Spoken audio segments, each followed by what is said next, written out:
Bonjour à tous et bienvenue dans ce nouvel épisode de la Septième Illusion. Je ne suis pas tout seul, je suis accompagné de Joe. Comment vas-tu? Bah, ça va très bien et toi? Eh ben, ça va très très bien, puisqu'aujourd'hui on va vous parler d'une sortie Netflix qui normalement est disponible le jour J où vous écoutez cet épisode, le 24 octobre 2025. Il s'agit du nouveau film de la cinéaste américaine Catherine Bigelow, House of Dynamite.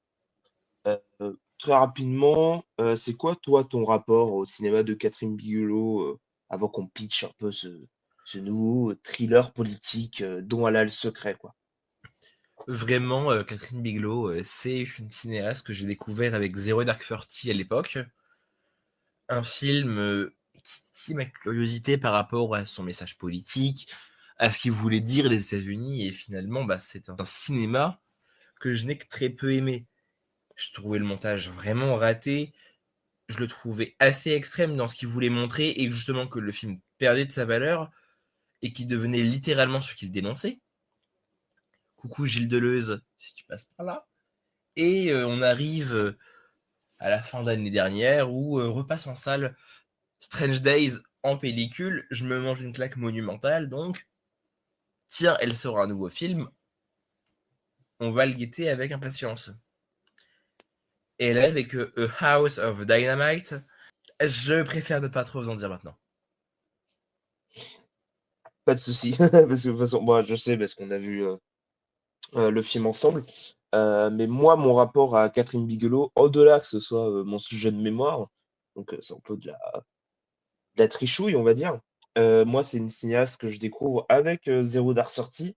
Et moi, contrairement du coup à toi, moi je me prends une claque gigantesque, dans le sens où je vois un film quasiment sur la, je vais pas dire la dépression, mais sur un goût un peu amer en fait d'une Amérique qui ne sait plus où elle va quand elle a plus d'ennemis, quand que c'est un pays qui, même en fait les autres pays en matière générale se désignent des ennemis, mais elle en fait elle a toujours abordé d'une manière assez intense en fait le moment du point de rupture. Heu, Pas, juste parce qu'elle a fait un film qui s'appelle littéralement Point Break, mais en fait d'un moment où ces gens qui sont résumés à leur mission, qui sont résumés à, moi en plus ce tournant il est, vers, K-17 à peu près, un film de sous-marin avec, Liam Neeson qui est assez cool. Mais c'est, c'est un film, ouais, sur, l'amertume, sur, en fait, le non-sens d'une existence qui arrive quand tu n'as plus rien et quand tu as quelque chose et ben, en fait, tu cèdes à tes pulsions, tu cèdes à un peu une sorte d'addiction quelque part, de la violence. Je sais qu'elle fait beaucoup débat, notamment avec, Strange Days et Détroit, son précédent film qui était sorti en 2017. Donc ça faisait 7-8 ans qu'elle n'avait pas réalisé, de long métrage. Même si avant ça, il y avait un projet qui était Aurora, qui était adapté du bouquin éponyme de David Koepp. Mais moi, c'est un cinéma, en fait, que je trouve fascinant dans sa manière, en même temps, d'avoir évolué. Je pense qu'en fait, toi, tu préférerais plus le moment où elle aborde, en fait, les minorités, le cinéma d'avant, quoi. C'est parce que, bah, Strange Days, c'est, ceux qui sont abandonnés, ceux qui sont, à la merci, totalement d'un système, mais qui sont pas totalement sont pas dans le système. Même si dans Strange Days, ils y sont un peu, à la police, tout ça, mais, ils sont vraiment à écart, quoi. Et c'est vrai que la cinéaste a fait beaucoup débat quand elle a commencé à aborder la figure du militaire, du démineur, de tout ça, quoi. Et en plus, ce qui est intéressant avec ce film-là, c'est que, elle retravaille pas avec, Mark Ball avec lequel elle a fait une trilogie qui est du coup Des mineurs, Zero Dark Thirty et Détroit. Là, elle fait appel à, Noah Oppenheim, je crois. Oui, c'est ça. Oui, c'est Oppenheim. Heu, c'est Oppenheim, qui était avant ça un journaliste, reporter de guerre. Donc, on change pas une équipe qui gagne, MDR. Mais du coup, elle conçoit cette sorte de fiction où, encore une fois, elle s'est documentée, elle a fait des recherches, elle a fait un travail, en fait, de films documents qu'on a souvent appelé les films de Bigelow depuis Détroit, moi, depuis Des mineurs, pardon. Et du coup, qu'est-ce que ça raconte House of Dynamite? Ça raconte simplement que lorsque un missile d'une provenance inconnue est lancé sur les États-Unis, une course s'engage pour déterminer qui est responsable et comment réagir. Et au casting, on retrouve Rebecca Ferguson, Idris Elba, Anthony Ramos, Greta Lee. La liste est un peu longue. Euh, Bah en vrai, je pense, commencer sur mon avis sur Oui, vas-y, House of vas-y. Dynamite. Moi, c'est un film, moi, évidemment que j'attendais, parce que je suis très fan du cinéma de Bigelow. Et je dois dire que j'en sors assez quand même satisfait, mais je trouve que c'est parmi de ceux où elle aborde le système militaire peut-être le plus traditionnel, le plus classique, ou dans le sens où elle s'appuie sur ses statuts, enfin, sur son statut, sur la mise en scène qu'elle a commencé à développer depuis un long moment déjà. C'est-à-dire ces zooms très rapides, le passage d'une caméra, d'un personnage à l'autre avec un mouvement de caméra très rapide. Euh, on est sur une caméra à l'épaule et on passe comme ça en fait d'un stress à l'autre. On filme beaucoup d'écrans. Aussi, les personnages parlent en jargon militaire. Même là d'ailleurs, en plus, là, il y a souvent du coup des cartons pour vous dire à quoi correspond ce sigle, à quoi correspond cet acronyme. Donc c'est vraiment le film en fait où genre on explique littéralement ça veut dire quoi machin, ça veut dire ça veut dire ci, ça veut dire ça. Et moi ce que je trouve fascinant quand même encore et toujours chez elle, c'est voilà cette recherche du point de rupture où on pourrait par exemple moi le film fait beaucoup penser à Pointe Limite de Sidney Lumet sans en atteindre la radicalité politique. Ça c'est sur le point sur lequel on est d'accord tous les deux. Euh, Dans le sens où il y a ce moment de crise, de panique militaire, et en fait, on cherche déjà qui est le responsable, on se cherche un ennemi, euh, et, et en fait, cet aspect-là, comme toujours chez Bigelow, est toujours traité d'une manière du point de vue américain. Bah, en fait, vous allez dire comme la plupart des films américains qui ont abordé ça, hein. Le film pourrait être par exemple un Independence Day ou un White House de Roland Emmerich. Mais moi, ce que je la trouve plus intéressante, et là, ce qui fait débat, en fait, c'est son non-positionnement politique par rapport à ça. Moi, en fait, où elle cherche à, en fait, on trouve le point, le point de rupture de ces personnages, c'est-à-dire le moment où ils vont céder, le moment où leur statut hiérarchique, en fait, va un peu éclore, quoi, va un peu se briser aussi. Et c'est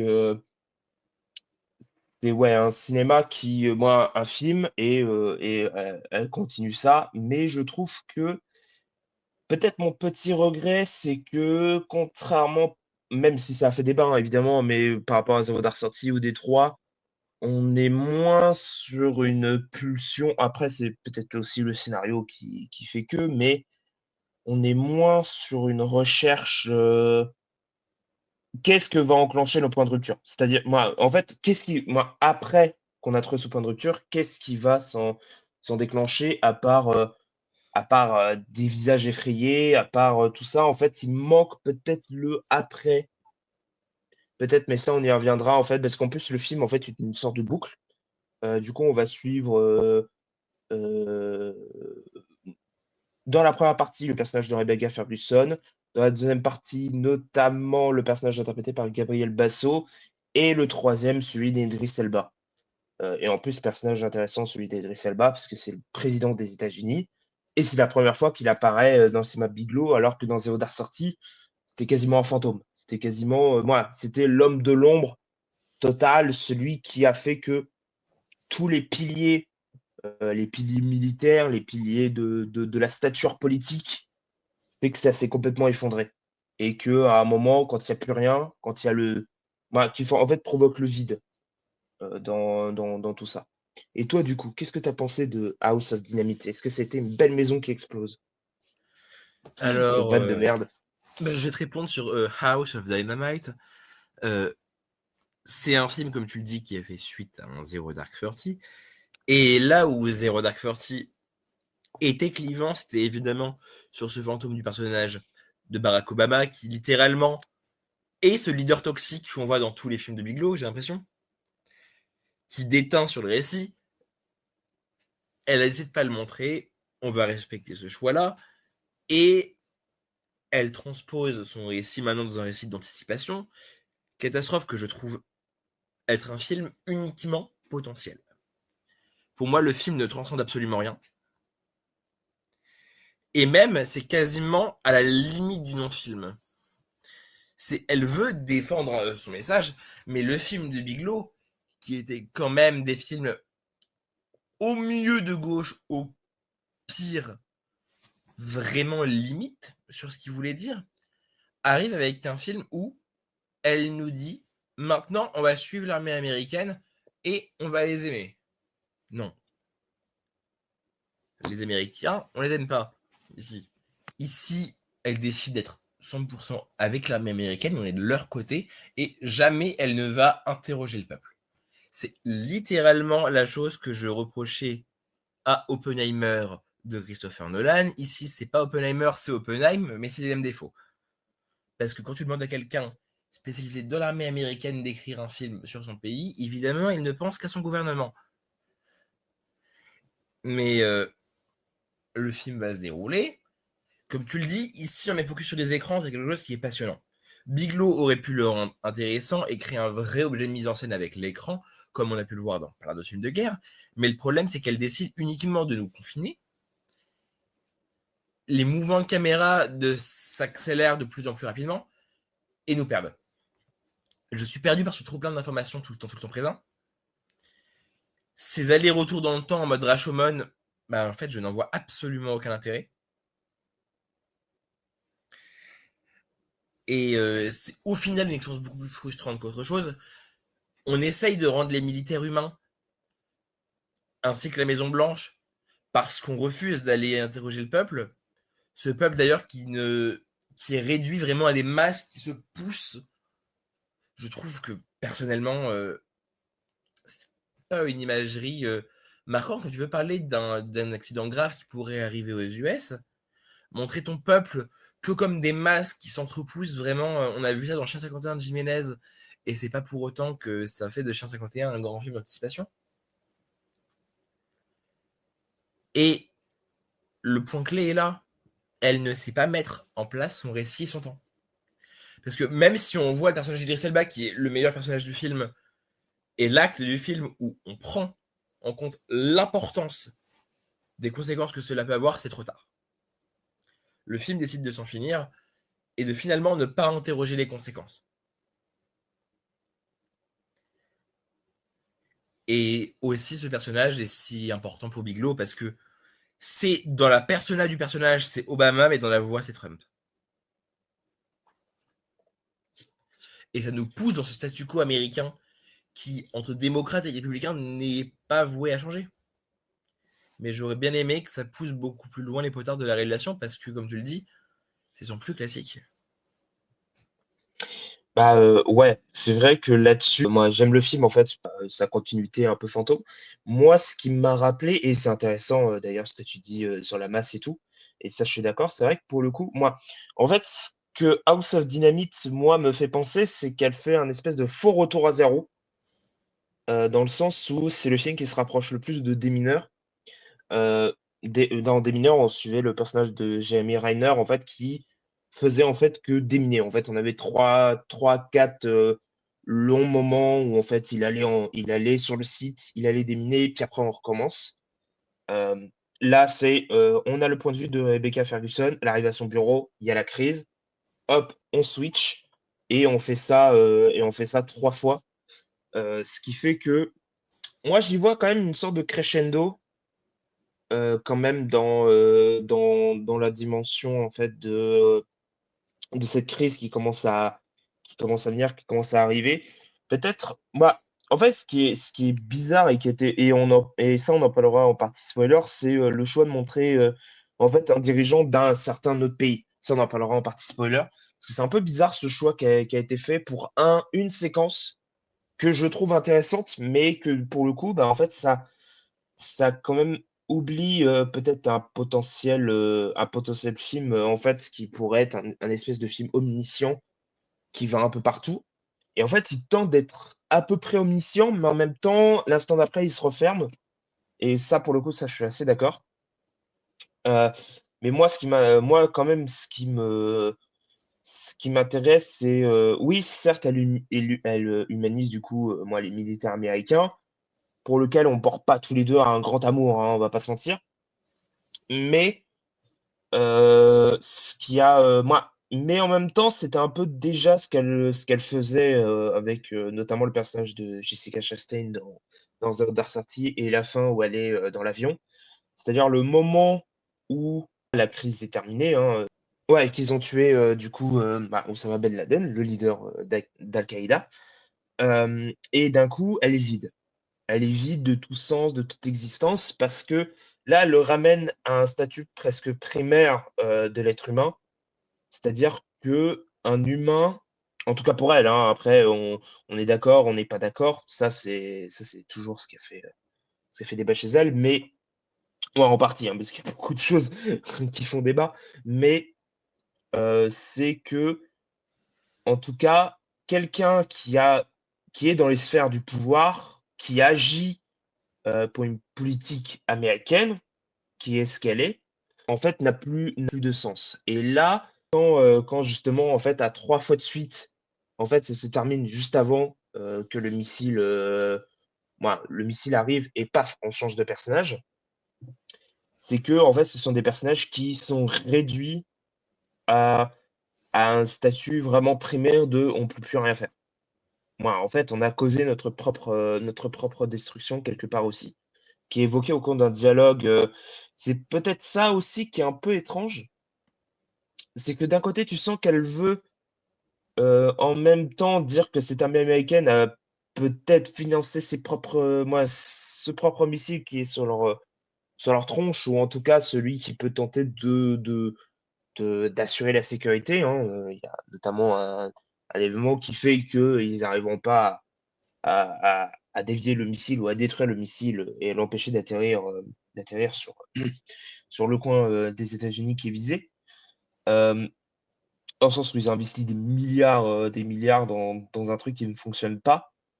Et là, en fait, et peut-être une recherche un peu du chaos. C'est peut-être aussi là cette mise en scène qui plaît, qui déplaît, dans le sens où on est vraiment dans une panique totale, on switch, on inverse, on se retourne totalement. Et en plus, là, je suis d'accord avec toi, Idris Elba, c'est vraiment le meilleur personnage du film, dans le sens où tu as, là pour le coup, en plus dans le film, j'ai l'impression, moi, je connais pas totalement la hiérarchie militaire hein, américaine, mais en fait, on grimpe dans les statuts militaires, on grimpe dans le statut d'importance, et en fait, même celui qui est le plus haut placé ne peut pas prendre de décision, ce qui est un discours, là pour le coup, je lui dirais, là, un peu trop classique pour du cinéma américain, et peut-être à la fois en retard et en même temps où tu as l'impression que Bigelow est bloqué en 2012, quelque part. Euh, Parce que, en fait, comme tu l'as dit, dans 2012, là, l'apparence, c'est Obama désolé. et dans la voix, c'est Trump. Et en même temps, en interview, elle avait dit qu'elle voulait pas aborder Trump parce que, euh, parce que chacun, en fait, n'est réduit qu'à poussière, qu'à un petit grain quand la situation du chaos final arrive, quoi. Mais c'est un peu étrange comme choix de réinvoquer la figure d'Obama. Je trouve, c'est un statut un peu étrange dans le truc. Mais ça ne retient pas que le personnage est très intéressant et on fait comme tous les personnages de Bigelow, un grain de poussière à la toute fin. Mais qu'on n'en verra pas les conséquences, contrairement à un certain Démineur ou un Zero Dark Thirty où en une scène, on arrivait à raconter en fait l'abysse. L'abysse où Ismaël a tué Moby Dick et à la fin, en fait, il n'y a plus rien. Il n'y a que le vide. Là, elle tente à moitié de réinvoquer Moby Dick, mais pour moi, c'est vraiment le point où en fait je fais que le film en fait moi, me passionne pas plus que Zero Dark Thirty ou Détroit ou justement des mineurs. Et c'est là où malheureusement je peux pas être d'accord avec toi. Parce que vraiment, Biglo, ce qu'elle dit, c'est ce que les gens veulent entendre. Si elle te dit je veux pas évoquer Trump, très clairement, c'est comme si du chrono parle avec Alpha de pas vouloir évoquer le sida. Et oui, tu montes en gradation, mais vraiment arriver au statu quo de dire même le président ne peut pas prendre de décision, ce n'est pas rester bloqué à Obama, c'est être resté bloqué à la guerre froide. Et à un moment, le cinéma doit pouvoir permettre aux artistes de s'engager et de défendre une position. Si elle nous fait 2 heures sur le fait qu'elle ne prendra pas de position, à quoi bon faire le film? Oui, même au fond, le président n'est qu'un grain de sable par rapport à toute la structure géopolitique, mais pourquoi nous mettre en emphase 4 gouvernements que sont la Corée, la Russie, les États-Unis et la Chine? Ils ne servent à rien sinon on ne peut pas prendre de cette décision. Le film se base sur le fait de croire ou ne pas croire. Ça aurait pu être hyper intéressant, mais à nous bloquer dans 3 temporalités différentes, mettant en phase ce missile qui nous surplombe, j'ai du mal à croire qu'on puisse ne faire aucune décision. Un vrai film de personnes qui sont dépourvues de libre arbitre, c'est Zero Dark. Mais là, ils choisissent de ne rien faire, c'est différent. Et ça pour le coup, ça c'est vrai. Et c'est ce que du coup, moi, fait que c'est un semi-repart, un redémarrage à zéro, pour le coup. Et ça, c'est une dimension que ça j'entends. Et là-dessus, je suis à moitié d'accord, dans le sens où Biglo, en fait, elle a toujours laissé ses personnages à un certain statut. Si dans Zero Dark Thirty, évidemment, ça racontait en fait l'abysse et que le spectre invisible qui était Obama, en fait, a littéralement lessivé en fait 10 ans de la vie de plein de personnes pour une traque qui en fait n'a conduit à rien. Moi, dans le sens où ils ont tué Ben Laden, mais au final, est-ce que ça a changé tant de choses que ça? Pas vraiment. Et là, en fait, ce qui est intéressant, en plus, c'est évoqué en fait, que l'espace d'un dialogue, ça, c'est un peu dommage, où en fait, d'abord, on évoque en fait leur succès lors d'une bataille dans les années 80, dans la guerre froide, et après, on réévoque le fait que, en fait, les pays en fait qu'ils tentent de contacter, en fait, ce sont des pays avec lesquels ils sont soit en conflit, soit le statut est un peu étrange. Et en fait, les États-Unis ont laissé sur leur trace en fait des ennemis. Ouais, ils se sont créés des ennemis, se sont mis en froid, guerre froide, mis en froid, tout ça. J'adore l'humour. Et, euh, et en fait, c'est intéressant d'avoir mis ça, mais pourquoi avoir fait une scène spécifique et pas avoir ramené les autres? Parce qu'en fait, il y a un pays qui est ramené, et du coup, comme tu l'as dit, ça tu as raison, on est ramené à un statut de la guerre froide. Mais moi, ce que j'y verrais, c'est un statut qui est plus global, mais du coup, ça en ferait pour beaucoup, et ça, en vrai, ça, je peux le comprendre, un statut, en fait, d'analyse, moi, analyse ou non-analyse, hein, ça dépend comment on le voit, d'une situation de crise, en fait, qui a déjà été connue, qui a déjà été traitée. euh, et après, ça en donnerait un espèce de film global sur une crise. Moi, sur un accident, sur un quelque chose où l'humanité en fait ne se réduirait qu'à poussière. Dans le fait, on ne la voit pas, mis à part un plan zénital à la fin, où même les dirigeants en fait ne sont que les mêmes grains de poussière que la population. Mais ça aussi, ça c'est un défaut qui avait été reproché à des mineurs et qui marche mieux quand même dans des mineurs que dans ce dynamite. Là, je donne l'impression que j'ai pas si aimé le film que ça, mais moi je le trouve quand même vraiment fascinant dans à chaque fois les échecs et pouvoirs qui tombent peu à peu. C'est c'est cette En fait, cette non-présence en fait d'une habitation, d'une civilisation autre. Qu'est-ce que je veux dire par là? C'est que dans Des mineurs, en fait, on faisait le choix comme dans La chute du Faucon Noir de Ridley Scott. C'est-à-dire que les Américains ont une vision d'un peuple étranger qui est celle d'une masse que dans Des mineurs, on ne montre quasiment jamais, soit à part qui sont euh, soit englués dans des bombes, soit les regardent en fait et qu'est-ce qu'ils font là, quoi. Comme des espèces d'extraterrestres, parce que le personnage de Jeremy Renner avait un scaphandre, ouais, il a quasiment une sorte de scaphandre quoi, sur lui.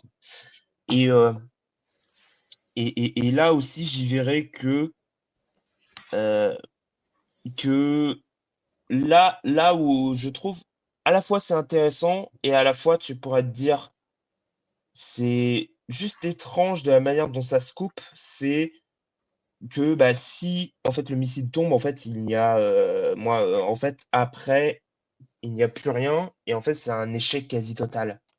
Dans le sens où la sécurité n'est pas assurée et que en fait il y a dans le sens où ils choisissent de ne rien faire parce que en fait ils ont complètement échoué et que dans leur même toute puissance ce pays-là a complètement vrillé et échoué. Et quelque part aussi, de toute façon, peut-être que dans l'idée même de ne pas se déclencher un conflit, parce qu'on ne saura pas qui a lancé ce missile, et Dieu merci, il n'y a pas d'ennemis, il n'y a pas de gens désignés, mais moi, ça en donne un espèce de finalité grain de poussière. En plus, bah, c'est pas vraiment un argument critique, mais je le trouve quand même intéressant, même si le texte n'est pas cité dans le film, c'est que la bande-annonce était une citation de Carl Sagan, qui est un écrivain, philosophe, voilà, qui a théorisé sur l'idée qu'on était qu'un grain de poussière dans l'univers. Et ça, je trouve que toujours chez Bigelow, il y a toujours cette notion-là qu'on retrouve dans House of Dynamite. C'est-à-dire que ces personnages-là, en fait, tu sauras par-ci par-là qui ils étaient, quelle est leur situation familiale, qui sont-ils, mais au final, ça ne restera que des gens qui ont échoué à la sécurité d'un d'un pays et échoué là où ce pays s'était promis qu'il n'y aurait plus jamais de catastrophe pareille. Et finalement, il a échoué, comme la paix dans le monde a échoué et qu'encore aujourd'hui, on a plein de conflits partout, quoi, et que les États-Unis, en plus, s'en mêlent. Et ce qui fait qu'aujourd'hui encore, en fait, ils n'arrivent pas à une cohésion. Ils n'arrivent pas à une cohésion pour arrêter un missile. Donc, moi, je suis même presque persuadé que le missile est américain. Mais après, ça, il y a aucun indice dans le film pour nous le dire. Donc, ça là-dessus, ce serait juste une théorie de scénario, quoi. Ben, je vais te répondre là-dessus, mais sur les plusieurs points que tu évoques. Le missile américain, j'aimerais le croire aussi. Moi, j'aimerais vraiment croire que c'est Anthony Ramos qui a décidé de bombarder Chicago. Mais À cause on de n'a ces rien pour le Doritos. prouver. Mais oui, qu'il n'y ait aucune cohésion internationale pour arrêter un missile qui va s'écraser sur la première puissance mondiale, j'y crois très peu. Du même que on nous pousse à croire que Chicago qui se ferait bombarder serait grave. Réellement, c'est une des rares limites de la fiction, c'est qu'à un moment, non, le missile n'aurait jamais atterri à Chicago, et qu'un missile se dirigeant vers les États-Unis apporterait tellement un nouveau en septembre que jamais on verra ça de notre vivant. Ce sera un 12 septembre et quelques, quoi. Oui,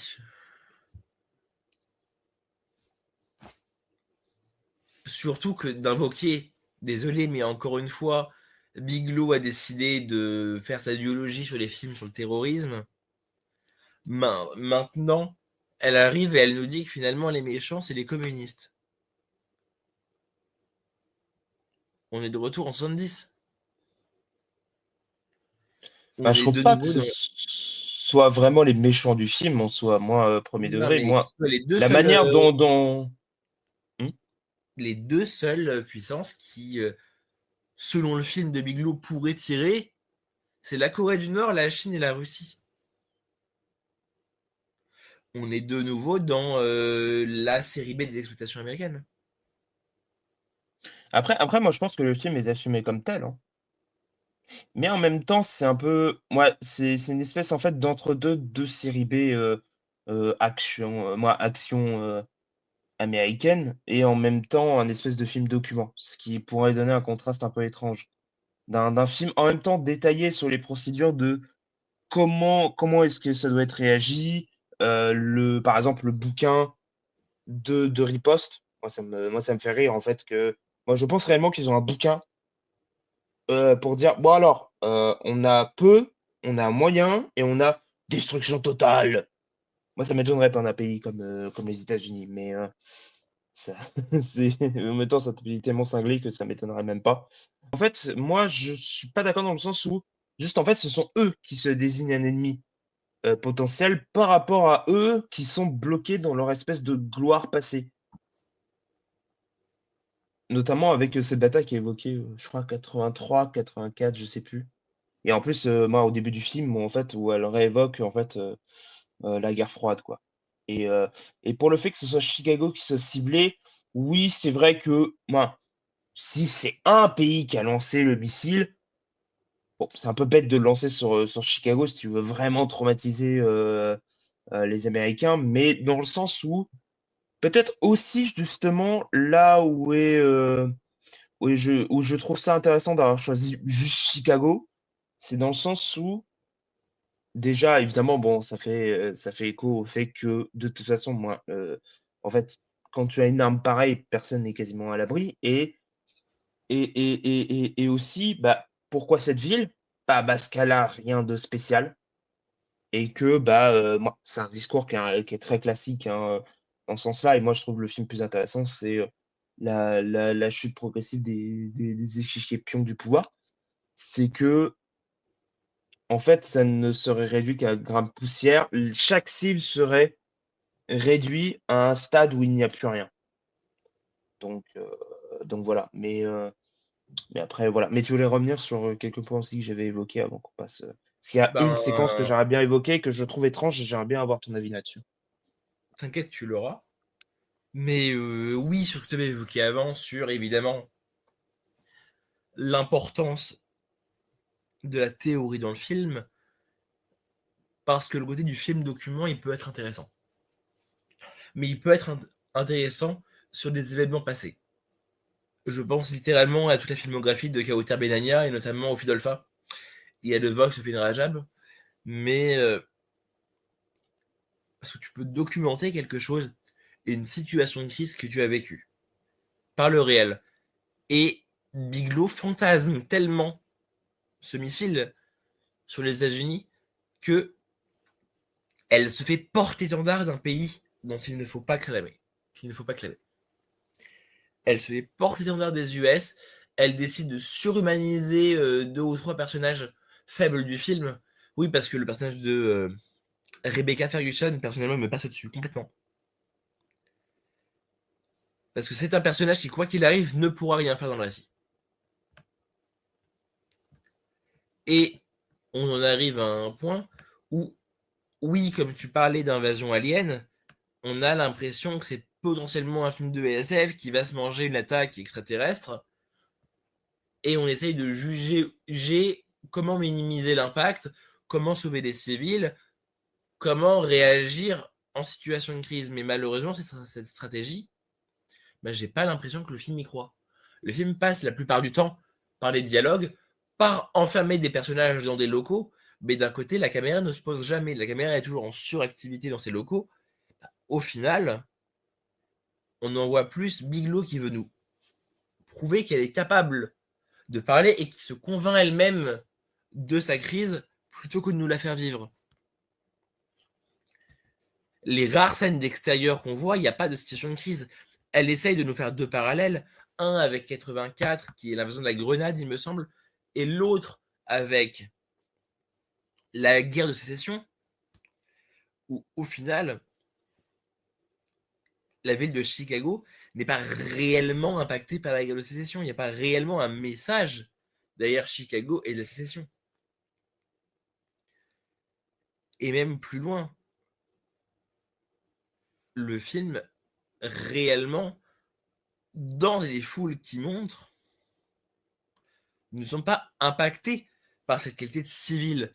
On parle d'adorateurs du président là pour un événement culturel, et la deuxième événement culturel qu'on voit, contrairement au match de basket présidé par le président des États-Unis, on arrive à une représentation de la guerre de sécession. Elle clive son Amérique entre histoire fasciste et entre capitalisme exacerbé. Jamais elle ne se pose vraiment la question de est-ce qu'il y a une véritable humanité derrière. Et là, on pourra rentrer en partie spoiler. Bah ouais, je pense qu'on va passer en partie spoiler pour. Puis en plus, c'est intéressant que tu as évoqué justement cette séquence-là, moi, de la reconstitution de la guerre de sécession. On va entrer en plus en détail dans la partie spoiler. En tout cas, bah, on est très divisé sur House of Dynamite. Moi, j'ai quand même beaucoup aimé en ta recherche en fait des personnages bigeloniens et dans le sens où il n'y a pas de réponses qui sont données et en fait ça c'est quelque chose aussi chez elle qui fait débat et que moi je trouve que moi j'ai toujours trouvé intéressant. Est-ce que c'est les bons choix ou pas? Ça je sais pas pour le coup. Mais c'est c'est plus en fait un état de fait et ce qui fait que moi surtout en fait on vivrait dans notre monde actuel où en fait, eh ben, on a des crises en fait qui exigeraient des réponses, moi, en tout cas un positionnement. Et Bigelow en fait s'en tient à sa non-réponse, ce qui donne pour moi un aspect intéressant, c'est le fait que, moi, de toute façon, en chacun disparaîtra. Et ça c'est intéressant. Et en fait, en fait, c'est un pays qui s'est toujours engrangé dans son histoire de violence, qui en finira par être anéanti. Mais toi, du coup, toi, tu recommandes pas le film, je suppose. Ah non, mais clairement, je ne le recommande pas ce film. Du coup, on passe en partie spoiler. Euh, et pour commencer, bon, on va revenir à la reconstitution de la guerre de sécession et l'invasion. Voilà, c'était ça. Tu avais raison, c'était l'invasion de la Grenade en 84. Mais bien sûr, parce que c'est le Caraïbe. 83-84. Et c'est notamment Oui, pour c'est vrai. ça qu'on prend beaucoup de temps avec, pour moi, Anthony Ramos, qui devrait incarner cette phase-là des US. Et pauvre Greta Lee qui se retrouve ambassadrice pour parler au gouvernement nord-coréen alors qu'elle est sud-coréenne. Bah, si tu veux vraiment prendre des vrais acteurs coréens pour parler de ce conflit, prends les nord-coréens. Hmm. Bah, je pense que politiquement, ça doit être compliqué. Oui, bah du coup, Moi, tu je ne sais prends pas, pas. hein. Hmm. Parce que tu prends pas la crise coréenne uniquement pour la réifier au statut de d'ambassadrice pour potentiellement une bombe qu'on va se manger par la Nord-Corée, quoi. Hmm. Non, je vois ce que tu veux dire. Mais moi, je trouve ça intéressant, moi, ces séquences de reconstitution de la guerre de sécession. Et en fait, moi, qui est en fait soit une évocation, comme là, moi, l'invasion de la Grenade, ou alors qui est une reconstitution avec des gens quelconques qui font une espèce de parade. Bon, voilà quoi, on en Non, voit mais c'est souvent vraiment quelque des. chose qu'on voit très souvent aux US. Et ça, en fait, c'est comme si. Moi, je vois ça comme en fait les États-Unis en fait est bloqué dans son histoire qu'il verrait comme une réussite. Dans, dans le sens où il se voit comme réussite d'une invasion, comme réussite d'une guerre à conflit idéologique et conflit géopolitique. Et, euh, et où là, en fait, où un missile nucléaire, dont ils sont responsables en 1945, en fait, causera leur propre destruction et leur propre anéantissement.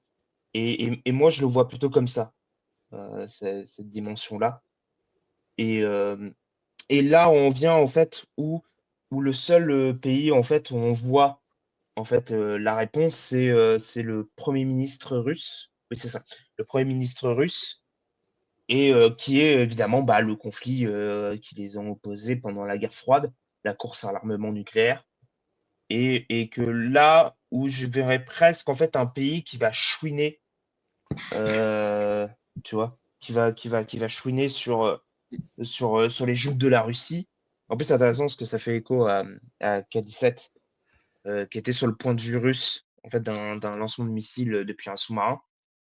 Et en plus, elle avait pour le coup humanisé vraiment beaucoup la Russie sur ce côté-là. Et en plus, c'est intéressant parce qu'elle humanise pas tant que ça ces militaires américains, parce que, mis à part que Rebecca Ferguson, elle a un petit dinosaure en plastique donné par son fils, même si je pense qu'il faut toujours donner un dinosaure en plastique à Rebecca Ferguson, mais ça, c'est autre chose. Euh, ou moi, Anthony Ramos qui engueule son acolyte parce qu'il mange des Doritos et qu'il y a plein de Doritos sur son bureau, et des photos par-ci par-là. Ou alors le président qui va juste se rendre à un match de basketball qui rappelle évidemment le moment où Bush a appris les attentats pendant qu'il était dans une école. Évidemment, ça c'est quelque chose qui l'a marqué à vie, hein, évidemment, comme tout Américain, américaine. Et moi, j'y verrais plus, ouais, un pays qui, en fait, va chercher désespérément là où ils se sont créés des ennemis et là où, en fait, ils se sont jamais vraiment réconciliés. Donc, moi, j'y vois un peu ça, quoi. Je sais pas toi ce que t'en penses, mais Oui, parce que c'est vrai que évidemment, ça on aurait été va être. intéressant quand même. Ça aurait été intéressant, en fait, d'avoir. Je sais pas si ça aurait été le bon choix ou pas, mais moi j'aurais aimé, par exemple, avoir la réponse de la Chine ou également de la Corée, tu vois. Et pas évidemment la Russie, mais du coup, ça en fait un film qui resterait en fait à un stade de crise de la crise des missiles de Cuba en 62-63, pardon, si mes dates sont pas en 61. Non, c'est 61, je crois. Ouh là là, pardon, n'hésitez pas à rectifier dans les commentaires hein, si je me trompe sur les dates. Voilà. Alors déjà, j'aimerais te dire que tes connaissances historiques en conflit américain sont aussi merveilleux que ton accent anglais, parce que la crise de Cuba, c'est 62. Oui, bon, j'y étais presque, à un an près. Et évidemment, on va se rejoindre là-dessus. Et c'est ce qui fait que je n'aime pas ce film, c'est que c'est l'Amérique devant son théâtre, devant tout ce qu'elle a engendré. L'Amérique devient spectatrice et non actrice et ne peut rien faire. Ça aurait pu être intéressant, mais par Bigelow, qui est beaucoup trop dans son emphase américaine pour réellement nous dire quelque chose de la mort américaine.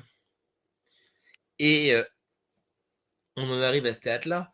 Oui, on aurait dû avoir la réponse de la Chine et de la Corée, mais malheureusement, elle part d'un principe où l'Amérique devient le vilain petit canard des actualités, où la Russie leur répond, mais la Chine va répondre directement à la Russie et ne pas répondre directement aux US. J'en doute. En cas de réel missile qui se viendrait à s'écraser, on verrait plus une cohésion qu'un vrai départ de feu parce que c'est pas le moment de partir en guerre mondiale. Quand on voit les conséquences du 11 septembre, il est impossible de penser que le monde va rester latent vers les US. C'est malheureux à dire, mais je pense que les US seront sauvés. Hmm. Oui, en soi, oui, c'est vrai que pour le coup, là-dessus, mais j'y vois plus, en fait, dans le sens où elle assume son côté, film de fiction pour le coup, et où on verrait en fait un pays qui a perdu et qui peut plus rien faire, mais dans le sens où, là, pour le coup, je serais en accord, c'est que en même temps, c'est un film document où tu as beaucoup de détails sur les procédures, sur tout ça, et que bah dans ce genre de cas-là, les autres pays auraient déjà tiré des missiles d'interception, je sais pas comment on dit Oui, ça, bien sûr. mais pour intercepter en fait le truc, quoi, même s'ils sont ennemis, même s'ils sont machins, parce que bah de toute façon, s'il y a un conflit nucléaire, en fait, c'est tout le monde qui en paiera le prix. Et là où en fait on peut faire un reproche totalement à Bigelow, c'est de centrer cette crise que sur les États-Unis et en plus sur les pays qui vont répondre, qui ont été choisis là-dessus et qui sont en fait les pays qui ont eu plus ou moins un froid avec le pays, quoi. Dans le sens où tu n'auras pas une réponse de la France, par exemple. Tu vois. Je dis ça comme Oui, ça, et hein, là, je vais être mais d'accord avec toi parce que c'est un truc qui est hyper intéressant. Si le film se construit en Rashomon, il aurait pu réellement, à la limite, faire comme le film de Steve McQueen, Small Axe, être en plusieurs parties, plusieurs points de vue. on aurait Là, le point russe, chinois, Corée littéralement, on et aurait pu États-Unis. avoir ce qu'on a vu ensemble, tu vois, mais en narration linéaire, avoir une autre partie où c'est le point de vue des Russes, le point de vue des Chinois, le point de vue des Coréens. Hmm. Mais là, ne vouloir axer son film que sur les États qui ont été une menace des États-Unis, c'est un vrai point de vue. Mais le point de vue de ne les mettre qu'au téléphone, de ne jamais s'intéresser à une potentielle contre-attaque. On parle ou non d'aller les bombarder, mais on parle jamais de est-ce que eux avaient, comment ils se préparent à se bombarder, à être bombardés, comment ils se préparent à potentiellement devoir attaquer les US en retour.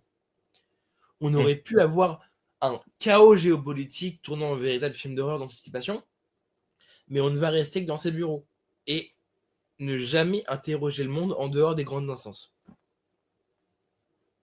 Ça, c'est vrai, pour le coup, pour le coup, ça aurait donné un film vraiment qui est là, pour le coup, qui aurait été un film omniscient quasiment sur un chaos géopolitique. Et là, là-dessus, et en plus, c'est un peu moins.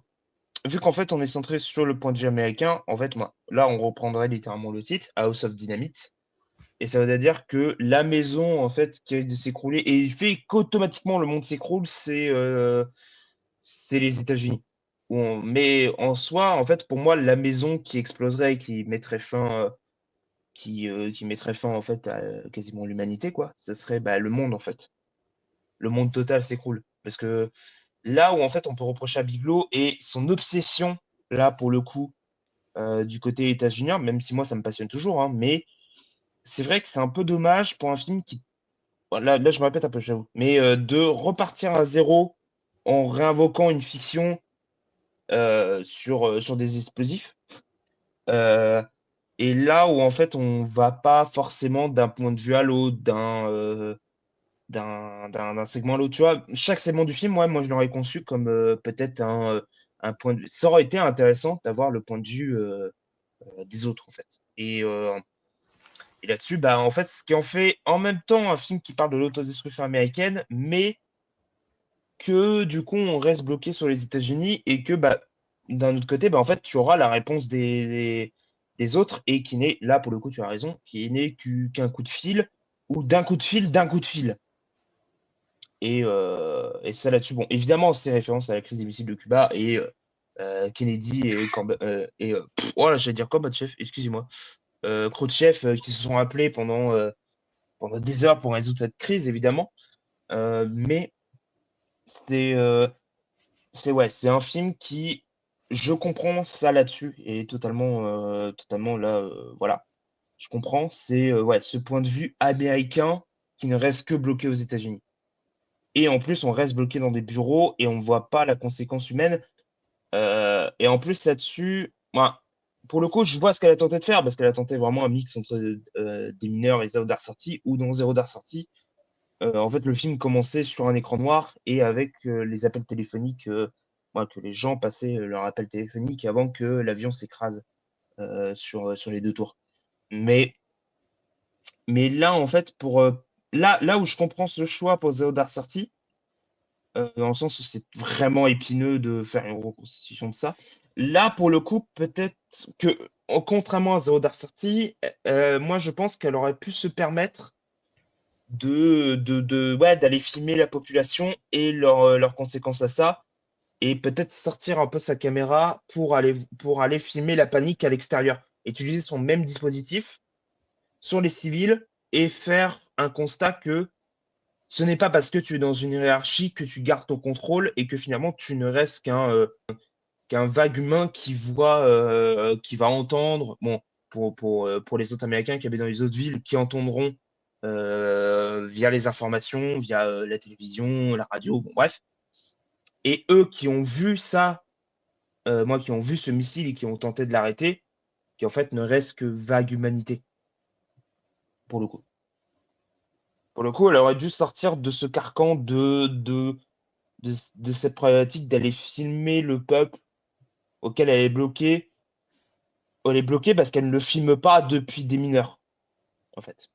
Pour moi, en tout cas. Ouais, je suis d'accord avec toi. Bah, en tout cas, moi, je vous recommande quand même House of the Limit si, comme moi, vous êtes quand même friand du cinéma de Catherine Bigelow. Ça reste pour moi une solide série B sur la tension, sur... moi, je trouve que, moi, dans les films d'action typés Netflix, je trouve que quand même, c'est un de ceux qui s'en sort très très bien, sur une mise en scène très solide. Mais après, moi, j'aime beaucoup sa vision du chaos et comment est-ce qu'elle filme le point de rupture. Mais voilà quoi. C'est un film qui aurait pu aller encore plus loin, je trouve, et en fait, elle reste un peu trop comme si peut-être elle avait peur des répercussions cette fois-ci, mais en même temps, elle en aura quand même. Donc, peut-être qu'elle avait peur des points de répercussion, comme dans The Outer 30 ou Détroit. Donc, je sais pas ce qui s'est passé durant le processus, mais parce que le film aurait pu aller encore plus loin, je trouve. Et pour moi, ça en reste un film solide dans ce qu'il veut raconter et surtout, en fait, dans cette espèce de moi, elle le conçoit comme une nouvelle moi, une trilogie sur la bureaucratie américaine, mais moi, je le vois comme une quadrilogie, quoi. Mais voilà. Mais réellement, quand Bigelow décide de créer une nouvelle crise de missiles en se prenant pour le procès de Kafka, personnellement, ça me met en déroute et pas forcément dans le bon sens. Mais bon, si jamais tu aimes, soit. Non, mais après mais intéressant. J'avoue le lien avec Kafka, j'avoue, il était parfait. J'avoue que là-dessus, c'est nickel. Et ben, en tout cas, hésitez pas à nous dire ce que vous avez pensé du film en commentaire. Évidemment, on prendra toujours un très grand plaisir, à vous lire. Et aussi, bon, j'en profite du coup parce que avec du coup Max, vous avez été à Mauvais Tour.